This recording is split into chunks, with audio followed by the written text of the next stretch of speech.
Argentina জাতীয় দলে খেলতে হলে ভালো পারফরম্যান্সের কোনো বিকল্প নেই।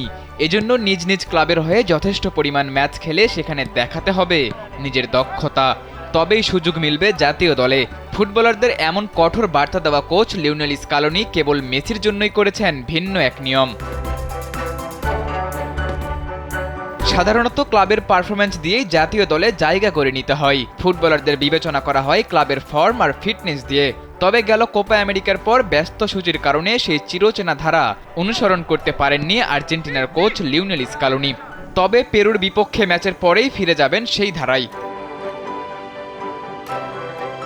লিওনেল স্কালোনির কঠোর এই নিয়মের বাইরেই থাকবেন Lionel Messi. Double million offer, Walton fridge কিনে পেতে পারেন 20 লক্ষ টাকা, রয়েছে কোটি কোটি টাকার নিশ্চিত উপহার। বিশেষ খেলোয়াড়দের জন্য বিশেষ কিছু নিয়মই থাকবে।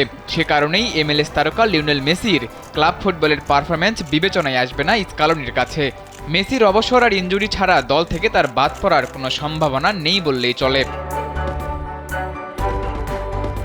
তবে দলের অন্যান্য খেলোয়াড়দের বিষয়ে স্কালোনি বলেন, খেলোয়াড়দের ক্লাবের হয়ে খেলতে দেখা প্রয়োজন। কোপা আমেরিকার পর 6টি ম্যাচ খুব কাছাকাছি সময়ের মধ্যে হওয়ায় বাইরে থেকে কাউকে আনার খুব একটা সময় পাননি তিনি।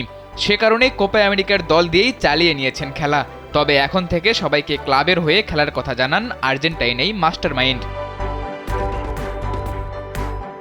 লিওনেল মেসির ব্যাপারে কোচ জানান, মেসির ক্ষেত্রে ব্যাপারটা একটু ভিন্ন। সে সব সময় খেলবে, ক্লাবের হয়ে বিশ্রামে থাকলেও সে জাতীয় দলে খেলবে। কারণ হিসেবে আর্জেন্টিনার অধিনায়ক ও মহাতারকা নয়, লিও গোটা বছরে প্রচুর ম্যাচ খেলা একজন ফুটবলার। সে কারণে মেসি শতভাগ ফিট না থাকলেও তাকে দলে রাখতে চান স্কালোনি। গেল বিশ্বকাপ ও কোপা আমেরিকা জয়ের নায়ক মেসি ক্লাবের হয়ে খেলার পাশাপাশি নিয়মিতই খেলে চলেছেন আর্জেন্টিনার হয়ে। বিশ্বকাপ বাছে 6 গোল করে শীর্ষে আছেন তিনি। চোটের কারণে বেশ কিছু ম্যাচ মিস করলেও চলতি বছরে ইন্টার মায়ামির হয়ে খেলেছেন 22 ম্যাচ, গোল করেছেন 21টি। এছাড়া 11 গোলে সহায়তা করে মোস্ট ভ্যালুয়েবল প্লেয়ারের মনোনয়নও পেয়েছেন তিনি। সাদাতুর রাফি, কালবেলা।